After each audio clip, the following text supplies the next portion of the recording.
You might not have heard of William Jock Ross, but his story is one you won't forget.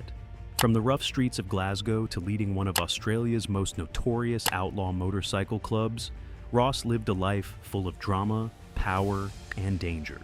As the leader of the Comanchero Motorcycle Club, he became infamous for his strict, military-style leadership and for being at the center of some of the most violent moments in Australian biker history. But what led to the shocking Milperra Massacre? And how did Ross go from a feared gang leader to a volunteer firefighter? His life was anything but ordinary. William George Jock Ross didn't grow up in an easy place. Born in 1943 in Glasgow, Scotland, he came into a world where survival was a daily challenge. Growing up in the gritty Gorbals area of the city, which had a reputation for being rough, Ross was shaped by the tough environment around him. It wasn't just about learning how to survive in a rough neighborhood, it was about learning how to stand your ground. Ross knew early on that to make it out, you had to be tough, resourceful, and ready for anything. His early life was marked by a sense of discipline, one that he would carry with him later on. It was no surprise when, at 17, he joined the British Army's Royal Engineers. The military lifestyle suited him. He was sent to places like Libya, the Aden Protectorate, and Hong Kong, learning the ways of a soldier and picking up skills that would shape him in ways he probably didn't even know at the time. The Army gave him the structure and authority he would later need when he took the reins of the Comanchero Motorcycle Club. But after a few years, the Army life came to an end, and so did Ross's time in the UK. With the world still ahead of him, he made the decision to leave his home and start fresh in Australia. Why Australia? Maybe it was the chance for a clean slate, or maybe it was just the promise of adventure. Either way, Ross made the long journey down under in the mid-1960s, where he quickly settled in New South Wales. In Australia, things were different. The pace of life was faster, the people were laid back, and the roads were open for someone who was looking to make a name for himself. When he first arrived, Ross worked a few odd jobs, like driving a lorry and even learning the craft of blacksmithing, but he was never one to sit back and let life pass him by. Motorcycle culture was booming in Australia at the time, and it didn't take long for Ross to become interested in it. The freedom of the open road, the adrenaline of the ride, it was all too tempting. But for Ross, it wasn't just about riding bikes. He had bigger ambitions. He wanted to be at the top of something, and that something would be the Comanchero Motorcycle Club. Ross's military background came into play when he started building the club. He didn't just want any group of bikers, he wanted something more. His experience in the Army had taught him the value of discipline, respect, and hierarchy, and he brought all of that to the table when he founded the Comancheros in 1968. This wasn't going to be your typical outlaw gang. It was going to be a club with strict rules, structure, and, above all, a sense of brotherhood. He made sure that everyone followed the rules, worked together, and respected one another's roles. It wasn't just about bikes, it was about a lifestyle, a sense of belonging, and an identity that was hard to find anywhere else. But starting a motorcycle club wasn't as easy as putting a few like-minded guys together. The Comancheros would soon become one of the most feared and respected biker clubs in Australia. But that reputation didn't come out of thin air. Ross was about to take them places no one ever thought they'd go. What started as a small, tight-knit group was about to expand into something much bigger and much darker. But how did it go from a group of guys riding bikes together to something much more dangerous? Well, that's where the story takes some wild turns. But for now, we've only scratched the surface of the man behind the Comanchero Motorcycle Club. After establishing the Comanchero Motorcycle Club in 1968, Jock Ross quickly set about turning his vision into reality. The club was meant to be more than just a group of men riding bikes. It was about building a brotherhood, one that would stand strong in the face of adversity. And while most motorcycle clubs at the time were focused on freedom and fun, Ross had a different idea. His background in the military meant that discipline, structure, and respect for authority were non-negotiable. The Comancheros became known for their strict rules and their focus on military-like precision. No one joined unless they were ready to commit fully to the club's values, and that commitment was tested in ways many didn't expect. Under Ross's leadership, the Comancheros grew quickly, attracting members from all over. The club wasn't just about riding bikes, it became a way of life. And with that way of life came power, respect, and, most importantly, fear. Ross's leadership style was tough. Members were expected to follow the rules, do their part, and show loyalty above all else. Anyone who stepped out of line didn't last long. This wasn't a place for weak-willed individuals. It was a place where strength and respect for the brotherhood were everything. But with growth came attention. As the Comancheros expanded across Australia, they caught the eyes of law enforcement and rival gangs. And, as any biker gang worth its name knows, when you're on top, there's always someone ready to knock you down. The Comancheros quickly found themselves clashing with other motorcycle clubs, and one rivalry in particular would change the course of their history. The Bandidos Motorcycle Club, another major player in the Australian biker scene, became their biggest competition. The rivalry between the Comancheros and the Bandidos was intense, and over time, it grew violent. Ross, who had already built a reputation as a tough leader, now had to navigate this new and dangerous territory. The competition wasn't just about bikes anymore, it was about control, power, and influence. And when it comes to power struggles, things can get bloody. The inevitable clash between the Comancheros and the Bandidos would come to a head in one of the most infamous biker incidents in Australian history, the Milperra Massacre. But before that chaos, the Comancheros were becoming an empire. They were involved in everything from drug running to arms trafficking, and their reach was growing. Ross had built a machine that was both feared and respected, and that made him an incredibly powerful figure in the world of Australian crime. But power doesn't come without consequences. For all their success, the Comancheros were no strangers to trouble. Rivalries were escalating, and the police were closing in. Ross's leadership was put to the test, time and time again. There was the constant pressure of having to keep control over a growing empire while also dealing with the ever-present threat of betrayal and violence. In many ways, Ross's position as leader of the Comancheros wasn't just about riding bikes. It was about managing an entire criminal network. He wasn't just a biker. He was a boss, a figurehead who had to navigate the dangerous waters of crime, rivalry, and the constant risk of being taken down. But while the Comancheros were carving out their place in the underworld, it wasn't long before the situation would spiral out of control in a way that no one could have predicted. The Milperra Massacre was just around the corner, and it was about to change everything. But before that chapter of chaos began, Jock Ross was at the peak of his power, running one of Australia's most feared biker clubs. The stage was set for the bloodshed that would mark the Comancheros' place in history, and Ross's life would never be the same. By the time the Milperra Massacre took place in 1984, the Comancheros had already established themselves as one of the most feared and powerful motorcycle clubs in Australia. They had a reputation for being tough, no-nonsense, and ready to do whatever it took to protect their turf. But it was a rivalry with the Bandidos Motorcycle Club that would lead to one of the darkest and deadliest moments in Australian biker history. And at the heart of it all was Jock Ross, a man who had carefully built the Comancheros into an empire. The conflict between the Comancheros and the Bandidos had been brewing for years. What started as petty squabbles over territory and respect soon escalated into full-scale violence. But everything came to a head on September 2nd, 1984, at the Viking Tavern in Milperra, a suburb of Sydney. What was supposed to be a peaceful meeting between members of the two clubs turned into a bloody war zone. The details of the day are still shocking. A gunfight broke out between the Comancheros and the Bandidos, and it didn't take long for the violence to spiral out of control. 7 people were killed, including a 14-year-old bystander, and dozens more were injured. It wasn't just a random fight, it was an all-out battle, with both sides armed to the teeth and no mercy shown. The massacre was so brutal, it stunned the nation and put the Comancheros and their rivals at the center of public attention, like never before. Jock Ross's role in the massacre remains a point of controversy. He was accused of being directly involved in the violence, with some reports suggesting he gave the order to open fire. However, Ross was never convicted of murder in relation to the massacre, though he was found guilty of manslaughter and sentenced to 13 years in prison. His sentence was later reduced to just 5 years after an appeal, but the damage to his reputation and to the Comancheros was already done. The massacre had made the Comancheros a household name, but not for the reasons Ross had hoped. The aftermath of the Milperra Massacre was felt across Australia. The police launched a massive crackdown on outlaw motorcycle clubs, and the Comancheros were under the microscope like never before. Ross, once the undisputed leader of the club, found himself in a legal battle that would ultimately lead to his conviction.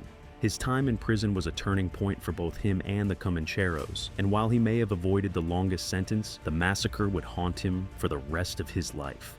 Despite the chaos, the Comancheros continued to operate after the massacre. The club didn't crumble in the wake of the violence, but Ross's power was shaken. His leadership, once feared and respected, was now questioned by many, both inside the club and outside. While he wasn't convicted of the full extent of the massacre's violence, the event would forever define his legacy. Ross's time in prison didn't mark the end of the Comancheros or his involvement in the club, but it did change things. For Ross, it was a long and difficult road ahead, and the impact of the massacre on his life and career was undeniable. The Milperra Massacre left a stain on the Comancheros that would be hard to shake, but it also cemented their place in the history of Australia's criminal underworld. After the dust settled from the Milperra Massacre, Jock Ross found himself in a situation that would challenge everything he had built with the Comanchero Motorcycle Club. Sentenced to 5 years in prison for his role in the massacre, Ross was forced to confront the consequences of his actions. The time behind bars wasn't just about doing his time. It was a moment for reflection, reevaluation, and a shift in the power dynamics within the club. While Ross was incarcerated, the Comancheros didn't exactly crumble, but their reputation took a significant hit. The massacre had brought the club into the national spotlight for all the wrong reasons, and law enforcement was more focused than ever on cracking down on biker gangs. The Comancheros faced raids, media attention, and public scrutiny, making their lives much harder. But through it all, the club remained a major player in Australia's biker scene, still led in large part by Ross's trusted lieutenants. Inside prison, Ross had plenty of time to think about the future. Many assumed that he would emerge from his sentence as the same hardened, ruthless leader he had been before. But when he walked out of jail in the late 1980s, something had shifted. Ross, now a man in his mid-40s, seemed different. The sharp military discipline he had once used to rule the Comancheros still remained. But there was something more tempered about him. Perhaps it was the years behind bars, or the recognition that his role in the massacre had brought enough attention to last a lifetime. Whatever it was, Jock Ross wasn't the same man who had built the club into a feared empire. One of the most surprising things Ross did after his release was shift his focus away from the world of crime, at least on the surface. Instead of slipping back into the old routines of drugs, violence, and illegal deals, Ross made a move that seemed almost out of character. He became involved in local community work. Yes, you read that right. Jock Ross, the man once at the center of a biker gang massacre, found a new sense of purpose as a volunteer firefighter. This change in direction wasn't just about putting on a different image for the public. It was clear that Ross was trying to rebuild something, whether it was his own image, the reputation of the Comancheros, or simply to find some sort of redemption. Volunteer firefighting allowed him to present a different side of himself to the community, and for a time, it seemed like Ross was trying to make amends for his past. Whether this was sincere or a strategic move is up for debate, but there was no denying that he had found a new outlet to channel his energy. But let's not fool ourselves. Despite the apparent shift in focus, Jock Ross was never fully able to escape his past. The Comancheros still carried the weight of the Milperra Massacre with them, and the club remained a force in Australia's criminal underworld. Even though Ross wasn't running guns or dealing drugs as publicly as before, the shadow of his former life still loomed large. The media, the police, and rival clubs never truly let him fade into the background. Ross was still seen as a powerful figure in the biker world, and the Comancheros still had the muscle and influence that had made them infamous. The transition from a feared biker leader to a more law-abiding figure in the community wasn't as smooth as it might seem. The tension between his past and present never really disappeared. Even though he worked to distance himself from the violence, Ross couldn't erase the image of a man who had once led a club through years of criminal activity and brutal conflict. And as much as he tried to reinvent himself, the law still had its eye on him, watching his every move. His past wasn't something he could simply walk away from. In the end, Jock Ross's time after prison was a delicate balancing act. He was no longer the same man he had been in the 1970s and 1980s, but the world around him wasn't so quick to forget what he had done. His involvement in the Comancheros didn't end, but it shifted in tone. He was still a significant figure in the club, but his power was no longer absolute, and his focus was different. The image of the hard-nosed, ruthless leader had softened, and Ross was now faced with the challenge of navigating a world where his past was never too far behind him. After serving time for his involvement in the Milperra Massacre and trying to rebuild a reputation outside of the criminal world, Jock Ross's life took another dramatic turn in the 1990s. While he had attempted to distance himself from the violence and criminal activity that once defined him, the past has a way of catching up with you, especially when you're a former leader of one of Australia's most notorious outlaw motorcycle clubs. Despite his community involvement as a volunteer firefighter, Ross couldn't escape the shadow of his violent history. The Comanchero Motorcycle Club continued to operate, albeit with a more low-key presence in public. However, law enforcement and rival gangs never really let the Comancheros slip off the radar. Ross, despite his attempts at reinvention, was still a major figure in the biker world, and as the 1990s rolled on, the pressure to maintain his image and control over the club became unbearable. For a while, it seemed like Ross might be able to escape the life he once knew, but it became increasingly clear that leaving that world behind was never truly possible. The Comancheros weren't just about motorcycles anymore. They were deeply involved in organized crime, with a growing presence in the world of drugs, guns, and money laundering. And Ross, despite trying to play a more respectable role in society, was still connected to that world. His role in the club wasn't over, and neither were his ties to the underworld. As the years went on, Ross became a figure of increasing public interest, with news outlets keeping close tabs on his every move. His involvement in various criminal activities was well documented, and the media didn't hesitate to remind everyone of his bloody past. Despite his attempts to maintain a lower profile, Ross found himself under intense scrutiny, facing constant questions about his role in the Comancheros' operations and his involvement in the underworld. His earlier efforts to become a community figure now seemed like a distant memory, overshadowed by the weight of his past. The Comancheros, still a powerful force in Australia's biker world, also began to face more intense law enforcement pressure. The club was no longer just a group of motorcycle enthusiasts. It had become an empire built on crime, violence, and fear. While Ross wasn't at the forefront of the violence anymore, his name was still synonymous with the club's rise to power, and he was often viewed as the symbol of their brutal success. The public perception of Ross had shifted dramatically from the days when he was seen as a tough, disciplined leader to the days when he was labeled as a figurehead for an outlaw gang. His attempts at redemption, whether through firefighting or his more law-abiding activities, did little to erase the image of a man deeply entrenched in crime. The media loved to focus on the contrast between his public persona and the shadowy figure behind the scenes, where the Comancheros were still involved in activities that earned them a place at the top of Australia's criminal underworld. Ross's life after prison wasn't a story of redemption. It was a story of constant reinvention and relentless public pressure. He tried to move forward, but his past was always just a step behind him, reminding him that there were no easy exits from a life as deeply entangled in crime as his had been. The more he tried to move away from the violence, the more the world seemed to drag him back in. He was always going to be the face of the Comancheros, and his life would always be linked to the bloodshed, the crime, and the power struggles that came with leading an outlaw motorcycle club. But the consequences were mounting. Ross wasn't untouchable anymore. As the new millennium approached, the public's fascination with his life grew, but so did the legal and criminal challenges. His ability to lead the Comancheros from the shadows was no longer enough to protect him from the law, and the club itself was facing a future filled with even more conflict, both within and outside of their ranks. Jock Ross's decline from a feared biker leader to a public figure scrutinized by the media was a sign that no one, no matter how powerful, can escape the past forever. He had tried to reinvent himself, but his past caught up with him. His name would forever be linked to the Comancheros, and the legacy of the Milperra Massacre would never truly fade.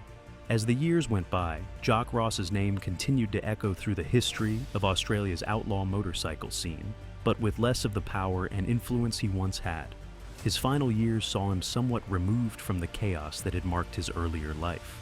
In the 2000s, the Comanchero Motorcycle Club still carried his legacy, but the world around him had shifted. Law enforcement had upped their efforts to take down outlaw gangs, and the biker culture Ross had once embodied was increasingly scrutinized with tougher laws and more crackdowns. While Ross had managed to stay largely out of the spotlight in his later years, his legacy was anything but quiet. He was a figure who had shaped the Comancheros into a force that had left an indelible mark on Australia's criminal landscape. The bloodshed of the Milperra Massacre and the gang wars he had fought were still part of his history, and even in retirement, his name carried weight within the club. For many, Jock Ross was more than just a leader. He was a symbol of the power and the price that came with being at the top of an outlaw empire. But as time passed, the world changed, and so did the Comancheros. In his later years, Ross became a figure who was both respected and feared in equal measure. The club he had once led was still around, but the landscape of the criminal underworld had shifted. New leaders, new rivalries, and changing laws meant that the Comancheros were no longer the same force they once were, under his iron-fisted rule. While Ross had passed on his leadership role to others, the shadow of his influence still loomed large. But, as time does to everyone, it caught up with Jock Ross. While he was never a stranger to controversy or legal battles, his final years were marked by personal health issues and a more public decline. He was no longer the man at the forefront of the Comancheros or the Australian biker world. Instead, he was a man reflecting on his past, a man who had risen to the top through violence and chaos, but who was now left with the consequences of those choices. His legacy, as both a feared gang leader and a figure in the history of Australia's outlaw culture, would forever be shaped by the violence he'd been part of, the enemies he'd made, and the empire he'd built. When Ross passed away in 2020, his death marked the end of an era for the Comancheros.